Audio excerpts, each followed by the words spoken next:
Hi hello everyone, welcome to mini blog. একদিকে ভাত বসিয়েছি আর একদিকে ডিম সিদ্ধটা বসিয়ে নিয়েছি আর ডিম রান্না করব। আর এদিকে ডালটা সম্বাদ দিয়ে দিলাম আর ডিমে দেবো আলুটা ভেজে নিয়েছি। তারপর ডিমগুলো একে একে ভেজে নেব। ডিম রান্না করব আলু দিয়ে, একদম হালকা পাতলা করে, ঝোল হবে।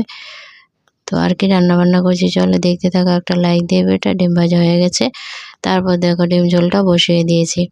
একদম আলু ডিম ভেজে মশলা কষিয়ে ঝোল দিয়ে পরিমাণ মতো, তারপর লবণ দিয়ে ঝোলটা ফুটিয়ে নিয়েছি। তরকারিটা প্রায় হয়ে গেছে, আবারও নাড়াচাড়া দিয়ে নিচ্ছি। তারপর দেবো গরম মশলার গুঁড়োটা দিয়ে মিশিয়ে এই তো লাল লাল ডিম ঝোল রান্না হয়ে গেছে, নামিয়ে নিলাম। তো আজকে রান্না বান্না করলাম চলো দেখো। এই যে ডিম মাখা করেছি, মসুর ডাল করেছি টমেটো দিয়ে, ডাল মাখা করেছিলাম আর ডিম ঝোল করেছি। এই ছিল বন্ধুরা আজকে দুপুরে রান্না বান্না। ভালো থেকো সবাই, টাটা।